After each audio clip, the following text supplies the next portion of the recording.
एक बार ऐसा हुआ कि सैमसी में जहाँ गुरु आश्रम है तो एक खंडेर था और हमें खंडेर बहुत प्रिय है शुरू से। ऐसा मतलब बिगड़ेल स्थान, पुराना वृक्ष या ऐसे कोई कुटिया, ऐसे पहले संन्यास मार्ग में ऐसे रहना अच्छा लगता था जहाँ जिसका किसी काल। तो रात्रि में उस खंडहर में जाकर के लेटे, वहाँ के लोगों ने रोका, आश्रम वाले लोगों को आप मत जाइए।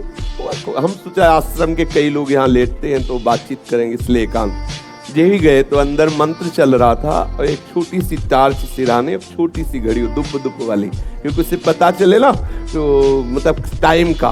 तो ऐसे रख के वैसे से थोड़ा ही लेटे तो उस समय जटाएं बड़ी बड़ी थी इतनी, तो ऐसे उनका तकिया की तरह जटा रखे तो ऐसा लगा जैसे कोई हमें बहुत जोर से दबाने की चेष्टा कर रहा है। तो ऐसे देखा तो मुझे स्पर्श जैसा भी हुआ कि जैसे कोई कड़ा हाथों में एकदम।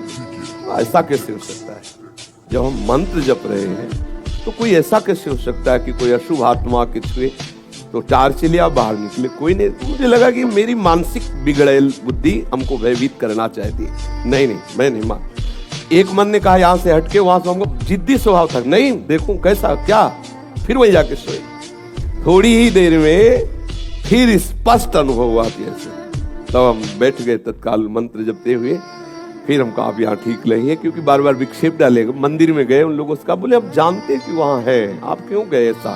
तो हमने जीवन में देखा है कि अगर कहीं ऐसी प्रेत आत्मा भी हो, वो आपको परेशान नहीं कर सकती। आपको जैसे गोकर्ण के सामने धुंधकारी प्रकट हुआ, कभी वो अग्नि बनता, कभी वो ये बनता, कभी भेड़ बनता, कभी सिंह, समझ गए अधोगति को प्राप्त। लेकिन कोई ऐसा नहीं कि उनका अनिष्ट करे और रो के कह रहा था कि मेरा उद्धार कर दो, मेरा कल्याण कर दो।